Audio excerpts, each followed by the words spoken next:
শুধু ২২ গজে নয়, এবার বোর্ডরুমেও ছক্কার ঝড়। বাংলাদেশ ক্রিকেটে শুরু হয়েছে এক নতুন অধ্যায়।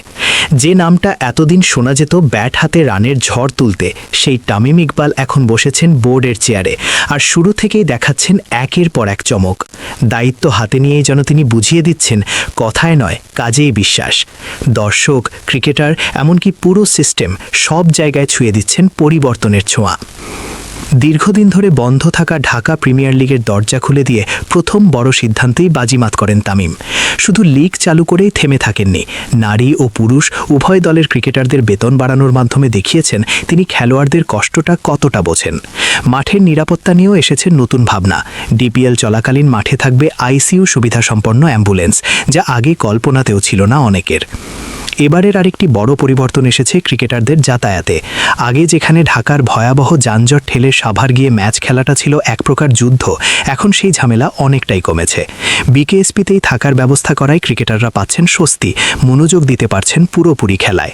বোর্ড প্রেসিডেন্ট হিসেবে তামিম যেন ঠিক সেই কাজটাই করছেন যা একজন সাবেক অধিনায়ক হিসেবে মাঠে করতেন, দলের সবার জন্য চিন্তা করা। দর্শকদের কথাও কিন্তু ভুলে যাননি তিনি, কারণ তামিম জানেন ক্রিকেটের প্রাণই হচ্ছে দর্শক। তাই স্টেডিয়ামের খাবারের মান ও দাম নিয়ে যে দীর্ঘদিনের অভিযোগ ছিল, সেটাও কমিয়ে আনার উদ্যোগ নিয়েছেন। এখন ১০০ টাকার মধ্যেই মিলছে কম্বো খাবার, আর পানির সুবিধা রাখা হয়েছে সম্পূর্ণ ফ্রি। ছোট মনে হলেও এই সিদ্ধান্তগুলোই দর্শকদের অভিজ্ঞতাকে করে তুলছে অনেক বেশি আনন্দদায়ক।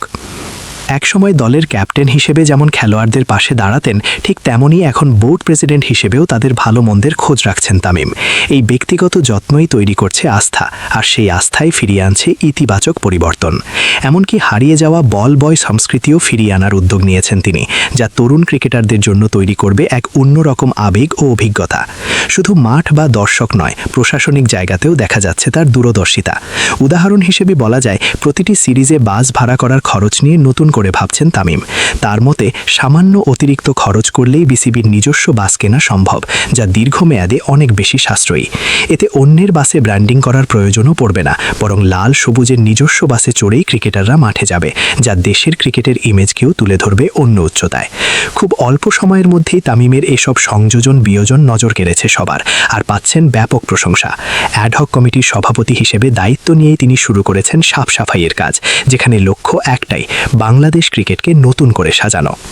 তবে এখানেই শেষ নয়, সামনে আছে আরও বড় চ্যালেঞ্জ। কয়েক মাস পরেই নির্বাচন, আর সেখানে যদি জয়ী হন, তাহলে দায়িত্বটা আরও অনেক বেড়ে যাবে তার কাঁধে।